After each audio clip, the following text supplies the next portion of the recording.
Hello বন্ধুরা, welcome to Sutapa's রান্নাঘর। আজ আমি তোমাদের নিরামিষ একটা পনিরের রেসিপি করে দেখাবো। নিরামিষ দিনে খুব ঝটপট তোমরা এটা বানিয়ে নিতে পারো, আর রুটি, ভাত, পরোটা সবের সাথেই কিন্তু এটা খেতে অত্যন্ত সুস্বাদু লাগে। তাহলে চলো দেখে নেওয়া যাক আমার আজকের ভিডিওটি আমি কিভাবে বানাই। তোমরা চাইলে এখানে আলুটা অ্যাড করতেও পারো, নাও করতে পারো, তবে আমি আজকে একটু আলু দিয়ে বানিয়েছি। তাহলে চলো রেসিপিটা শুরু করি। তো এখানে দেখো আমি 200 গ্রাম পনির নিয়েছি, আর পনিরগুলোকে এরকম কিউব করে কেটে নিয়েছি। আর দিয়েছি হাফ চামচ, এর মধ্যে দিয়েছি আমি গোলমরিচের গুঁড়ো, আর দিয়েছি অল্প একটু নুন। এই গোলমরিচ আর নুন দিয়ে আমি একটু মেখে নেব পনিরটা। তারপরে এটাকে আমি লাল লাল করে একটু ভেজে নেব। এই রেসিপিটা খুব চটজলদি বানিয়ে নেওয়া যায়। তো দেখতে থাকো আমি কিভাবে রেসিপিটা বানাই। তো গোলমরিচ আর নুন দিয়ে একটু মেখে নিলাম। এবারে দেখো আমি এখানে একটা বড় সাইজের টমেটো নিয়ে নিয়েছি ছোট ছোট 3 টুকরো আদা, আর নিয়েছি 3টে কাঁচা লঙ্কা। এটার একটা পেস্ট বানিয়ে নেব। এবার চলে এসেছি রান্নাঘরে। এখানে আমি 3 চামচ সর্ষের তেল দিয়ে নিয়েছি, তোমরা চাইলে সাদা তেলেও করতে পারো। এছাড়া আমি নিয়েছি এখানে 2টো মাঝারি সাইজের আলু টুকরো টুকরো করে কেটে নিয়েছি, আর সামান্য একটু নুন দিয়ে আমি জলে ভাপিয়ে নিয়ে জলটা ফেলে দিয়েছি। তো কড়াইতে তেলটা গরম হয়ে গেলে পরে প্রথমে আমি গোলমরিচ আর নুন দিয়ে মেখে রাখা পনিরটা একটু লাল লাল করে ভেজে নেব। মিডিয়াম ফ্লেমে পনিরটা এভাবে ভেজে নিতে হবে।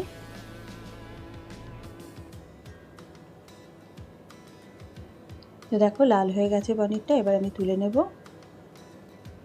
এইভাবে ভেজে নিতে হবে।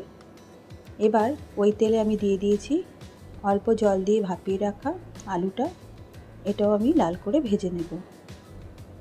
যদিও আমি আলুটা সেদ্ধ করার সময় অল্প একটু নুন দিয়েছিলাম, ভাজার সময় সামান্য একটু নুন আর একটু হলুদ দিয়ে নিচ্ছি, দিয়ে লাল লাল করে ভেজে তুলে নেব আলুটাও। তোমরা যারা আমার চ্যানেলে নতুন বন্ধু আছো তারা অবশ্যই আমার চ্যানেলটাকে সাবস্ক্রাইব করে দিয়ে আমার পাশে থাকার অনুরোধ রইল। আর যদি রেসিপিগুলো আমার ভালো লাগে তাহলে অবশ্যই একটা লাইক, শেয়ার, কমেন্ট করতে কিন্তু ভুলো না। তো দেখো আলুগুলো লাল লাল করে ভাজা হয়ে গেছে, এবার আমি তুলে নেব। এবার ওই তেলের মধ্যেই অ্যাড করে দেব কিছু মশলা। এখানে আমি নিয়েছি লবঙ্গ, দারচিনি, নিয়েছি 3টে এলাচ, একটা শুকনো লঙ্কা, একটা তেজপাতা, আর নিয়েছি একটুখানি জয়িত্রী। 15 থেকে 20 সেকেন্ড আমি গরম মশলার সাথে এই মশলাগুলো একটু ভেজে নেব, সুন্দর একটা গন্ধ বেরোনো অবধি ওয়েট করব। এরপরে দিয়ে দেব টমেটো, কাঁচা লঙ্কা আর আদার যে পেস্টটা বানিয়ে রেখেছিলাম সেটা দিয়ে দিলাম। এবার মিডিয়াম ফ্লেমে খানিকক্ষণ আমি এটাকে কষিয়ে নেব।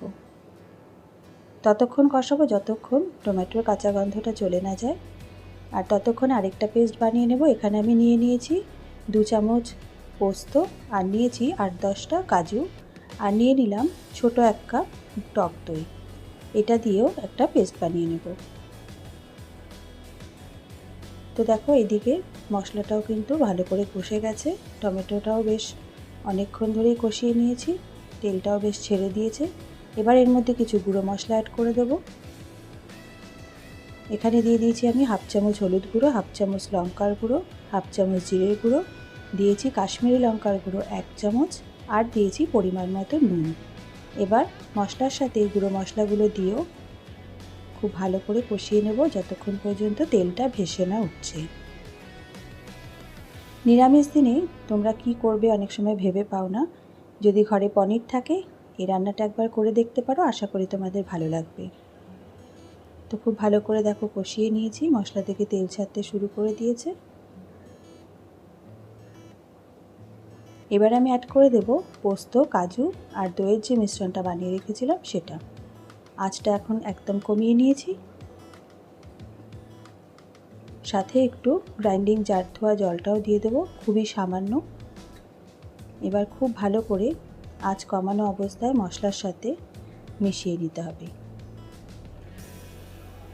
এই মশলাটাও ততক্ষণ কষাতে হবে যতক্ষণ পর্যন্ত এর ওপরে তেল ভেসে না উঠছে। মিনিট 7-8 আমি এটা আঁচ কমিয়ে কষিয়ে নেব। যেহেতু দই দেওয়া আছে সেহেতু আঁচটা বাড়িয়ে কিন্তু কষাতে যাবে না, তাহলে অনেক সময় দইটা ফেটে যেতে পারে। আর ফ্রিজ থেকে ডাইরেক্ট দই বার করেও কখনো ইউজ করবে না, তাহলেও কিন্তু অনেক সময় কেটে যায়। তো তো দেখো মশলা থেকে সুন্দর তেল ছেড়ে উঠেছে। এবার আমি ভেজে রাখা আলুগুলোকে আগে একটু দিয়ে দিলাম, দিয়ে খুব ভালো করে আমি একটু কষিয়ে নেব মিনিট 2 মতো। মিনিট 2 মতো কষিয়ে নেওয়ার পরে একটু গরম জল অ্যাড করব গ্রেভির জন্য। তোমরা যে যেরকম গ্রেভি রাখতে চাও সেই অনুপাতে জলটা অ্যাড করবে। আমি রান্নাতে সবসময় গরম জল অ্যাড করি। গরম জল অ্যাড করে তোমরা দেখবে ঠান্ডা জলের তুলনায় গরম জলের স্বাদটা কিন্তু অনেকটা বেশি ভালো হয়। তো দিয়ে দিলাম গরম জল। এবার খুব ভালো করে মিশিয়ে নিয়ে গ্রেভিটা আমি একটু ফুটতে দেবো। 2-3 মিনিট ফুটিয়ে নিয়ে, আলুটা তো সেদ্ধ করাই ছিল, 2-3 মিনিট ফুটিয়ে নিয়ে তারপরে আমি আস্তে আস্তে পনিরগুলো অ্যাড করব।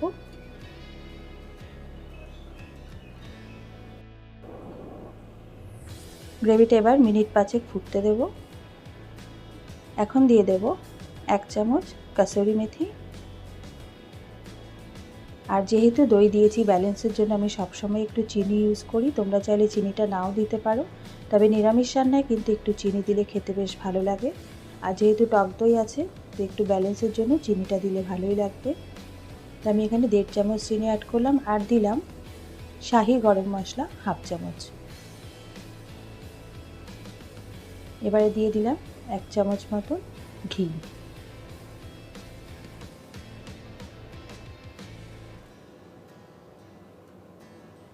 খুব ভালো করে এবার সব একসাথে মিশিয়ে নেব। খুব ভালো করে মিশিয়ে নিয়ে এবার আমি পনিরটাকে অ্যাড করে দেব।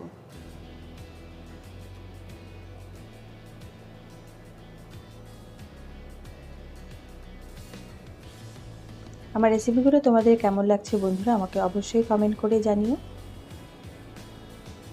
ভেজে রাখা পনিরগুলো এবার দিয়ে দিলাম। আবারও একবার একটু মিক্স করে দেব, দিয়ে আমি ঢাকা দিয়ে 5 থেকে 7 মিনিট রান্নাটা মিডিয়াম ফ্লেমে করে নেব। তারপরে আঁচ বন্ধ করে আরও 5 মিনিট স্ট্যান্ডিং টাইম দিয়ে তারপরে সার্ভ করব। খুব ভালো করে মেশানো হয়ে গেছে। এবার আমি ঢাকা দিয়ে 5-7 মিনিট রেখে দিচ্ছি, মিডিয়াম ফ্লেমে রেখে দিচ্ছি।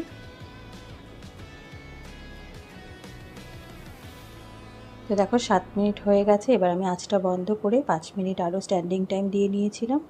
এবার আমার পনিরের রেসিপি, নিরামিষ পনির কিন্তু একদম রেডি। এবার আমি সার্ভ করে দিচ্ছি। তো বন্ধুরা, নিরামিষ পনিরের রেসিপিটি তোমাদের কেমন লাগলো অবশ্যই আমাকে কমেন্ট করে জানিও। আর তোমরা অবশ্যই বাড়িতে একবার ট্রাই করবে। তাহলে আজ এই পর্যন্তই, দেখা হবে আগামী পর্বে নতুন একটি রেসিপির সাথে। তোমরা ভালো থেকো, সুস্থ থেকো, ধন্যবাদ।